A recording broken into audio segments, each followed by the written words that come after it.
Today is the final day of the U.S.-Africa Summit, and by the end of day 2, more is now known about the demands of the high-level African delegation there in Washington, D.C.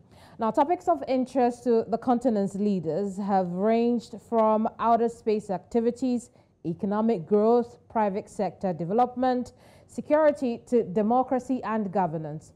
For example, Paul Biya and Paul Kagame, presidents of Cameroon and Rwanda, respectively, made a case for Africa's space economy and the impact it could have on sustainable development.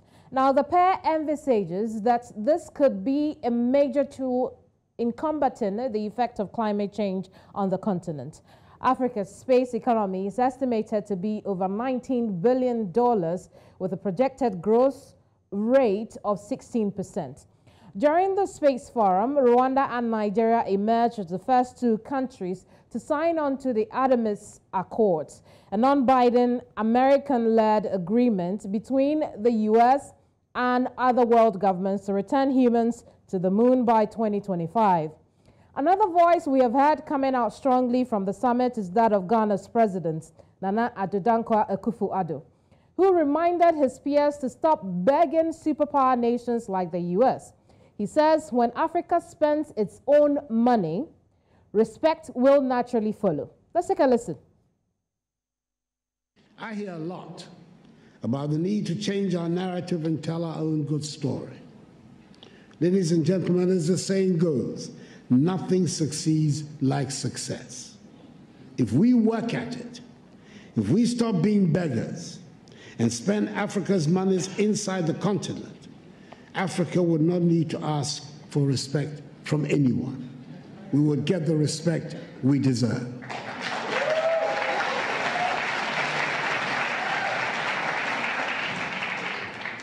Over 30 years ago, one of America's most prestigious Ivy League universities offered a course in Mandarin, which for years had virtually no takers. Today, there is standing room only. And it is not because the course is any easier. It is because the position of China has changed. 30 years ago, 20 years ago, China was nowhere near where it is today. China does not ask for anyone for respect now. She does not need it. Let us make our continent the prosperous and joyful place it should be, and the respect would follow. I thank you for your attention. Now, in a separate meeting with the Secretary of State, Antony Blinken, Akufo-Addo lamented the activities of Russia's Wagner Group in Burkina Faso, which borders the north of Ghana. Now, day 2 meetings also closed with a $15 billion investment in Africa's digital finance, agribusiness, infrastructure, and sustainable energy subsectors. Now, 47 African countries will also benefit from 800 mutual trade and investment deals projected to generate about $18 billion. So today, let's continue our discussions as the summit winds to a close on day 3. My name is Keminni Amanor, and you're most welcome to the square. Also joining us in our gathering today is Omere. She's policy analyst, resident Texas, United States of America. We also have David Matsanga. He's an African affairs analyst, also here on the continent with us. Lady and gentlemen, thank you so much for joining us here. Thank you for having me. I'll start with you, Dr. Matsanga. We had an interesting pre-interview conversation about how you think Africa once again is going for money that will only generate more problems for the continent. Talk to us about this perspective. First of all, I just want to tell you frankly that I agree totally with the Ghanaian president, and I think the spirit of Pan-Africanism runs through him as it runs through me, Dr. David Matsanga. First, we are borrowing money, bringing money, yet we are not yet solved the problem that eats that money. And that money is taken out through corruption. So when we go into a given grants, we are now getting grants.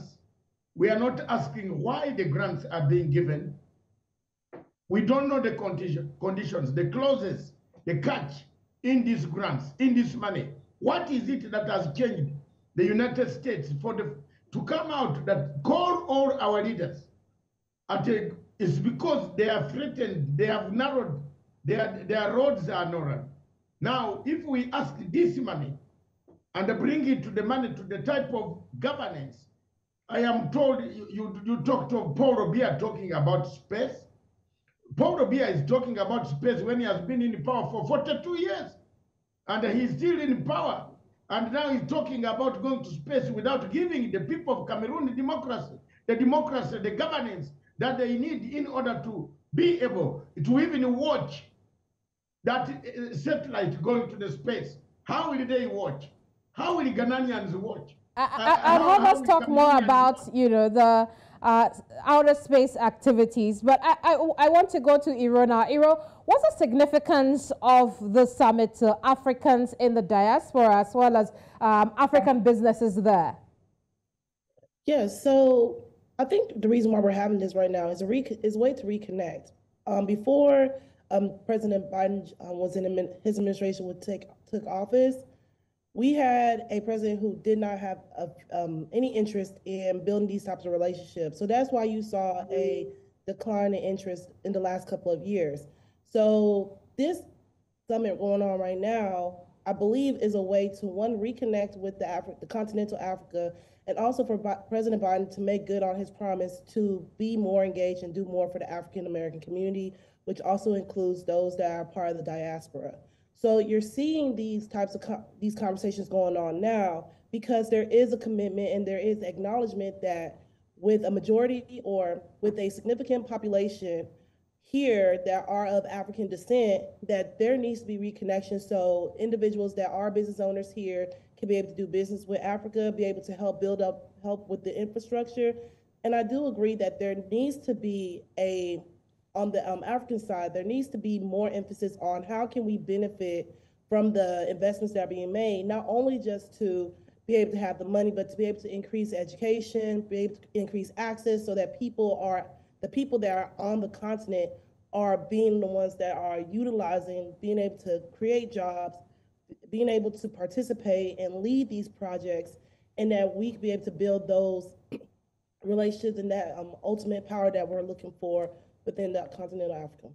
I want to talk a bit more about, Africans in the diaspora and African businesses in the diaspora, particularly in the U.S. Now, how can this summit be made useful to you in terms of, whether policies or regulations that would follow the summit in order to make it useful to you, which will in turn be useful to the continent, thanks to the remittances that form a really important aspect of the GDP for many countries in the continent. Iro, if you could start with that also for me. Yes, so even myself being a business owner here in the United States, it's important that we have these connections that allow to build these bridges for us to be able to do work here in our country, here in the country of the United States, directly with many of the African nations.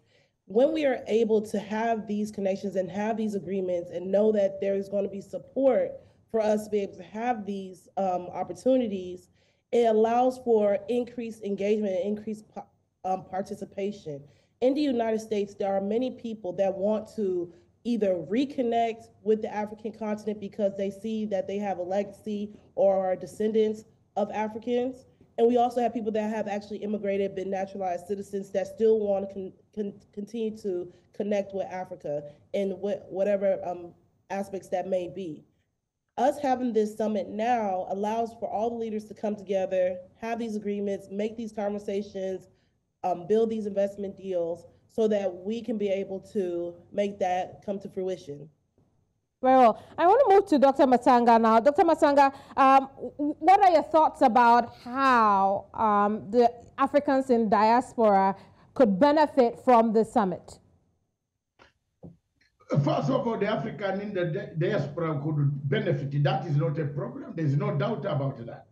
But we have had these policies since Nixon, since President Nixon, since President Kennedy, since President Obama, President Clinton, Trump, Bush, the same. The problem that we have is these same pledges have been made. Tomorrow, Joe Biden might not win an election. A new president in the United States comes with a new policy towards Africa all the time. So it doesn't help the people in the diaspora who have already started links with Africa. They have to get a break and go back and rethink. If the Republicans, for example, win elections in the next elections, they will change the entire policy altogether. Trump was not wanting to have anything to do with Africa at all.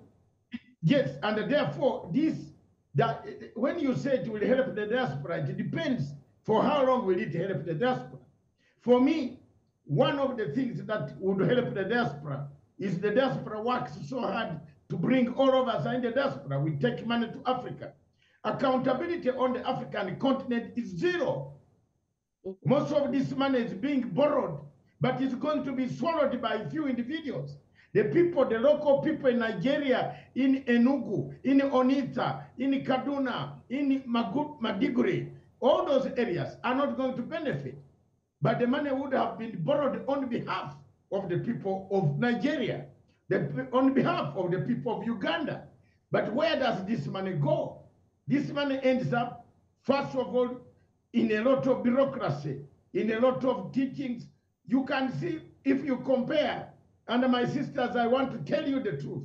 If you compare the Chinese style of doing things, when the Chinese come to Africa to build a road, they don't come to take people to hotels for notebooks. But most of the big hotels, you see Africans carrying notebooks, going for lunch, because they have, it is an American company, if it is a British company, they want to first of all finish the money before you even construct the roads. The Chinese come with their money, they put the money down, they buy the cement, they start building. The biggest problem with American money which you are borrowing, is the bureaucracy. It's the type of bureaucracy and conditions attached to it. And that is where the Ghanaian president is saying, be careful. We are going to borrow this money, but conditions are attached to it. The diaspora will be sinking in money, but they might not have the fruits at all. A government in the US will change. Joe Biden might lose the elections. Another man, Trump, might come back, because the way he is, Trump is still popular there. He could win a vote and come back and cut off all these meetings. For me, African heads of state should have allowed AU. We have selected a body. We have a body of national unity, of continental unity. Why doesn't AU be strengthened and be put there to go and talk to this man called Joe Biden? Very well. Now, I just wanted to also say that that's something we'll talk about, but just to clarify also, we know that the head of the AU is at the summit as well. Does that cover what you are asking for? My sister, the head of AU, is captured. AU doesn't function. What are you talking about? There's no AU. It is only a body. That tall guy from Chad is just a body. I'm honest. It has been captured. For 7 years, the AU has not shown us direction. They told us they will give us passports. They will give the diaspora passport to free entry in all African countries. That passport, the money went. We have paid. We took photographs. Where are the passports? Where are they? They told us that there will be inter-trade, African trade. Very few countries in Africa, about 20 to 30 countries have signed out of 54. Where are we? Still the AU. AU is now governed by the French. I'm honest, man. When you call me on your platform, I tell the truth. There's nothing the French will do to me, because I tell the truth. If they don't change their policy in Africa, it is taking us down. Indeed. Now, I want to go to Iran now, since we are on the subject of Pan-Africanism. Doc here has said, Africa going there as one large continent would have been extremely beneficial to us. What sort of reflections or conversations should the continent begin to have seriously going forward about having a united front? So I'd like to just quickly go back to the conditions on these money that's being borrowed.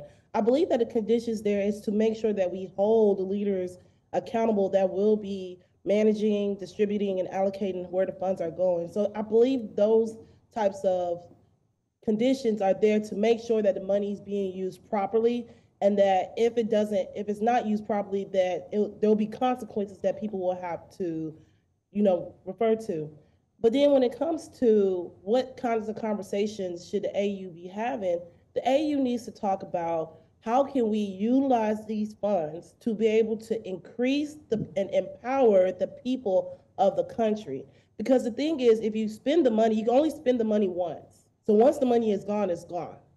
So if you did not use the money for things that will recoup or reinvest itself or return on its investment, then the money is not properly being used. So some of the things that should be discussed is, how do we make sure that we increase education amongst our children, especially having with Africa having the largest young population, education is going to be paramount.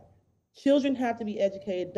People have to have job trainings. With the new technology coming up, there needs to be training, because most of the resources that people are using across the globe originate from Africa. And we're talking about raw minerals, raw products, raw materials that are being used to create all these products. We need to start to look at manufacturing. How can we be able to increase agriculture? How can we be able to use the resources to mitigate climate change? Because it has an impact on the continental Africa. And if those conversations aren't being had, if everybody's not on the same page, then we're going to continue to see what we have been seeing in the past, and things will not change. I also know that with upcoming elections, voter education is going to be important, because we also need to put people in place that we can trust will do what is right and who is responsible. If we have certain governments that have had many opportunities in the past to be able to help grow the economy, help be able to pour and invest into the community, and they haven't been doing it, then the people need to really look at who are they going to re-elect for these upcoming elections, because our leadership matters. Who's in power matters, because they're going to be the ones who are going to be managing these funds. And if another opportunity comes, then we'll still see these same results, because we have the same people with the same mentality doing the same things over and over. And these conversations are not seriously being had across the board. Right. Now, Doc, you are also very passionate about Pan-Africanism and what could have been. We've gone past that now. What should we be doing now to ensure that, should there be a third US summit, we are representing more strongly? First of all, there was no need of 54 or 49 heads of state to go to America. There was need for African Union. If we had a strong African Union that is not divided on Anglophone and Francophone, we would be okay. But why have all leaders all of a sudden taken an American knee-jerk policy? I call it a knee-jerk policy. And I am, as a man who studied international law to the highest apex, knee-jerk policy, because they have lost. They are lost somewhere. They want us now. They have seen the territory in Africa is not going very well. They have been quiet while China was encroaching on the territory in Africa. China went and built the African Union. What has America done for us? That is symbolic. What has it? America has brought on the wars on this continent. Look at the war near me, near Somalia, near my country, where my country's troops, Ugandans, the first troops to go in, over 20,000 people. We have widows, children, without fathers and mothers who have been killed in a war which was created by America. But Chinese came, they have done their job, they have lent money, they have built infrastructure, which is much needed. So the point here is, the earlier we start going into our Pan-Africanism of Kwame Nkrumah, of Baba Tafawa Balewa, of Sekou Toure, of Gabriel Nasser, of Nyerere, of Gabriel Ben Bella, of Obote, of Jomo Kenyatta, of Mandela. If we go into that Pan-Africanism of Mugabe, who said a united Africa must go with one voice. Very well. Here we have gone with scattered voices. Each country is asking for its own needs. So they have deployed a policy of divide and rule. They divide Africa. If you say, we shall give you money for your hospital for cancer, that African country will run very quickly to pick money and hate another country and say, I'm going to support you. And there is this syndrome of being tied on a war in Ukraine, which is very far from us in Africa. Why should we be tied on a war in Ukraine, that if you support us, we shall do this? We'll talk more about that in a moment. Also, when we come back, we will look at the private sector investment and how Africa and Africans can own this, given things we have seen in the past in the private sector. We will also talk about outer space activities. Stay with us here.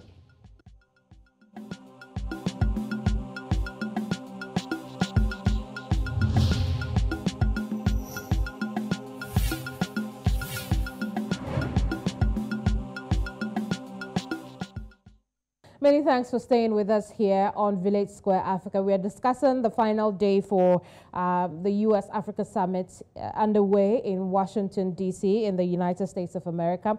Still with us are Omere, policy analyst, joining us from the U.S., and Dr. David Matsanga is an African affairs analyst. Ladies and gentlemen, thank you so much for your patience. Now, I just want us to wrap up quickly on the issue about Pan-Africanism and, the continent not begging for money from superpower nations. And my question to you is, while that may seem like a good call from the president of Ghana, can Africa really afford not to look for aid in his own country? The IMF recently is looking to have a full discussion on $3 billion credit line for the country. Can we really afford to do that at this moment?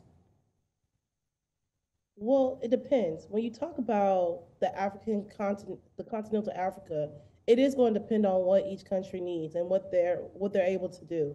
If the thing is that they want to invest in their own populations, make sure they're empowered to have the resources they need to survive and to be able to continue to grow, and these types of loans will help grow the economy in a beneficial way, then it's up to the country, But ultimately, if the funds are just going to be another ball and chain that will cause additional rift and it will be able to put a strain on the economy already, now add an additional burden, then they should definitely consider. But each country is going to have to make that decision on what needs to happen. Doc, in order for the continent to have a united front on all levels, it's important that, the countries that are a bit more well-to-do than the others carry those that are struggling along in the process. In what ways and how would you suggest that this is done? Thank you very much for that question. We have already formed ECOWAS. We have formed East African Community. We have formed SADC. We have formed North Africa Organization or Central Africa organizations. These blocks can work as the beginning, the setting point. For example, Nigeria, with a population of 220 million people, it is able to consume the goods of Kenya, is able to consume the goods that we sell in Kenya, instead of us exporting these goods, we should send these goods to Nigeria, and Nigerians can consume our goods, pay for them, and we make our economy. But we are looking at foreign markets, while our own markets here are fragmented. We are not united. For example, we don't have even, for a Nigerian to come to go to some countries like South Africa, you need to carry a box full of papers to apply for a visa. These are some of the things that Nkrumah was not happy about. Very well. So I want to talk about that. Now the continent has the Free Continental Trade Area Agreement, and at the summit, the U.S. is looking to have access to that agreement as well, and it looks like that is what will happen. And so how can we take the most advantage of that and not be on the losing end? At the end of the day, this is a huge market for the U.S. My dear, they are trying to bring us back. They are pulling us back. They are not helping us. You know why they are coming to our market now? They have seen us having the continental market. They want us to slow down.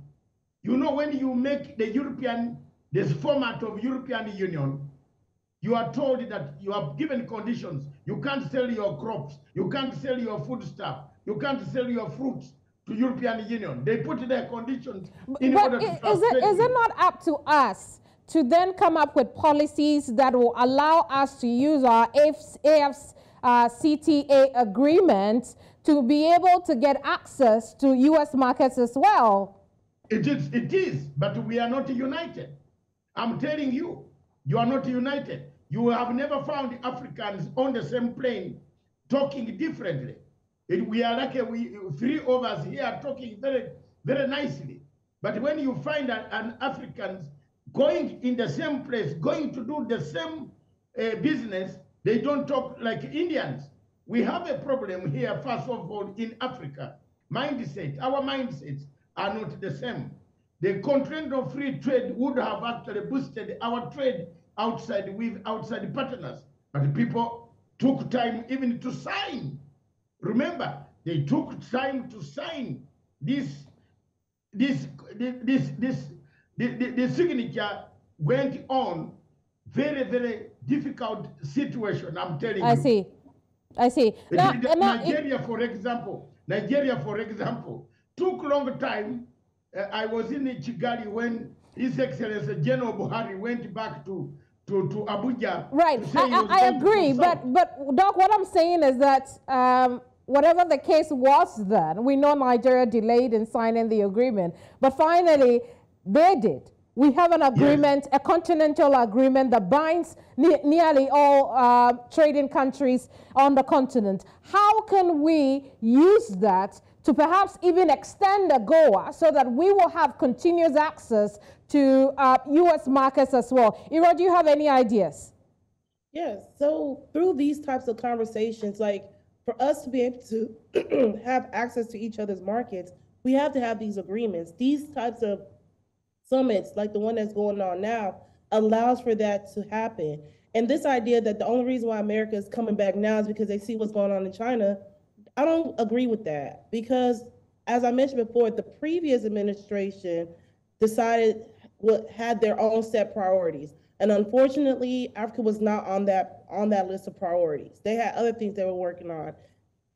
I see that President Biden is picking up and doing the continuation of what happened with the Obama administration, which is ensuring that we have these markets in place. And unfortunately, it may look like has been around for a long time, but China has a government where the president will be there for the rest of his life.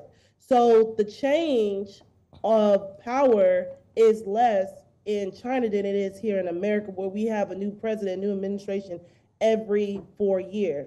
The goal, though, is to be able to have continued relationship and open relationships that will transcend administrations. But we do that by having these discussions now when the opportunities present itself. Opportunity has presented itself for us to be able to connect the diaspora with the continental Africa. Here in America, we have over 2 million African immigrants, and another 13% of the entire U.S. population is of African descent. The benefit is because there are people here that understand the markets in Nigeria, in countries like Nigeria, Ghana, and different countries throughout Africa, that want to have these business relations, that want to participate in the trade and investments in Africa. So having these opportunities presented and actually taking advantage of it is what's going to move towards the future.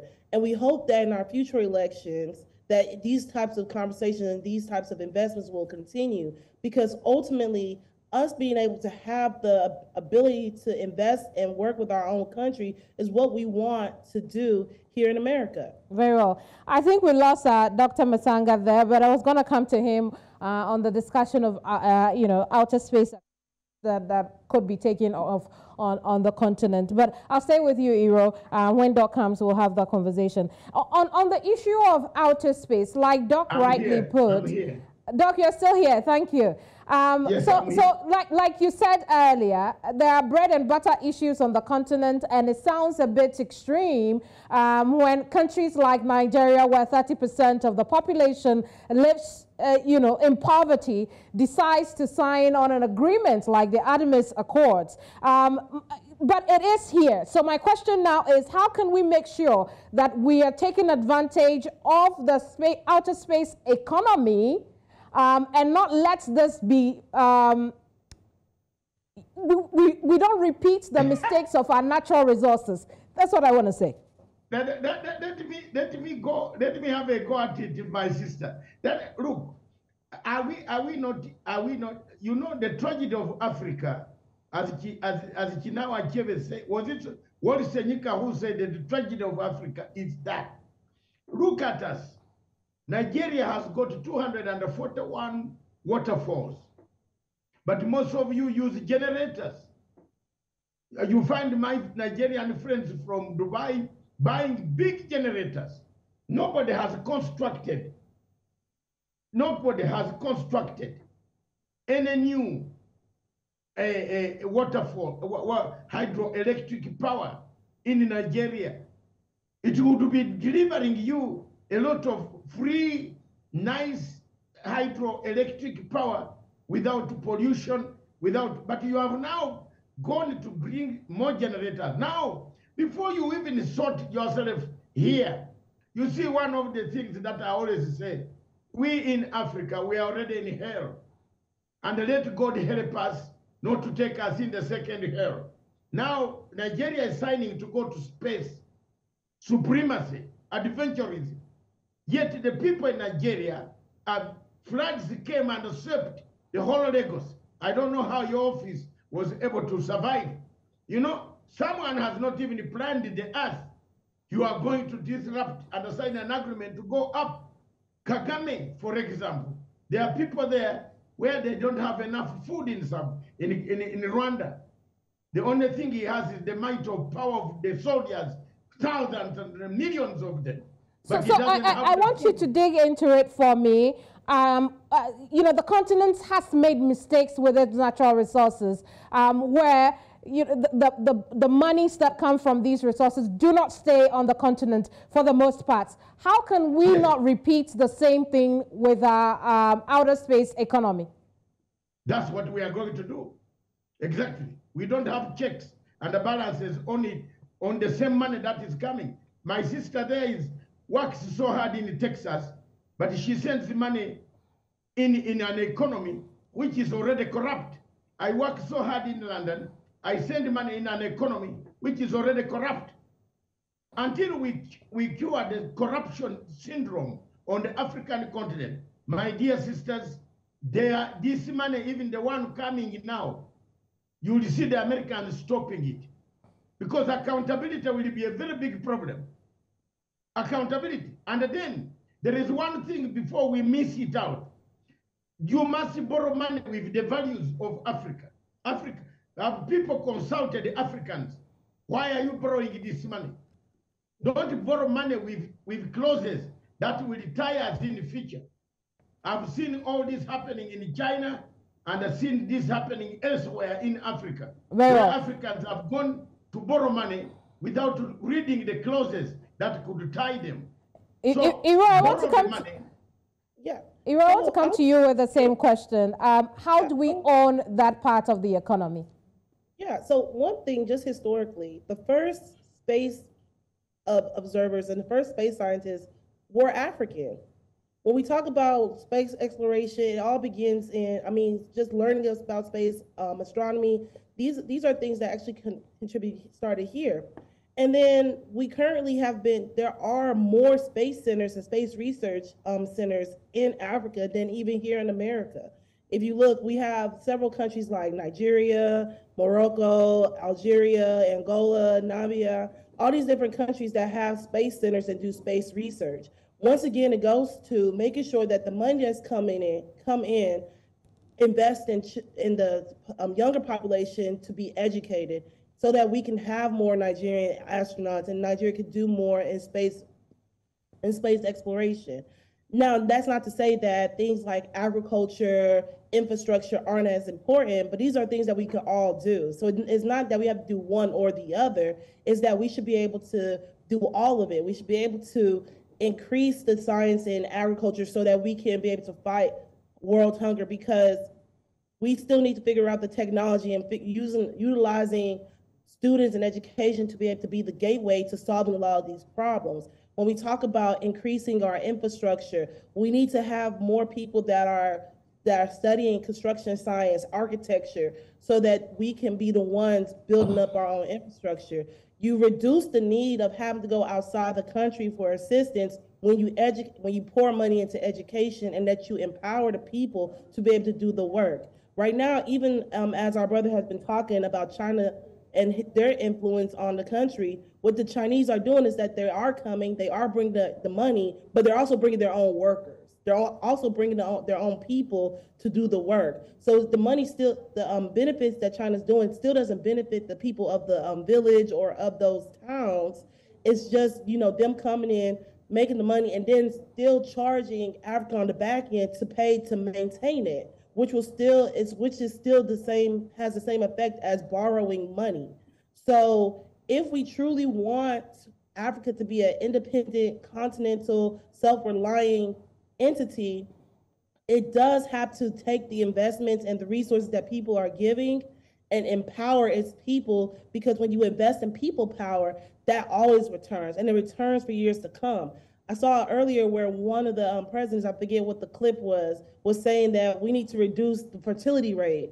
No, that's what China did. Now China is trying to figure out how do they make up for their one-child rule, where they was lowering their fertility and birth rate. So we have to just invest in people. Right. And as we invest in people, that will allow us to be able to that will be able to help us solve these problems that we're dealing with now. Very well. Iro and Dr. Matsanga, I am definitely grateful for your company and insight on the subject.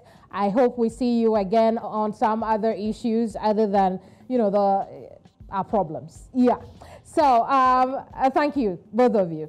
And thank you, too, for watching. The truth is, a lot of money is coming, and hopefully we can nip capital flight in the bud over the next 3 years, so the continent can truly benefit from the private sector investment and the investment to all other sectors of our lives. My name is Keminni Amanor. Thank you so much for your company this week on Village Square Africa.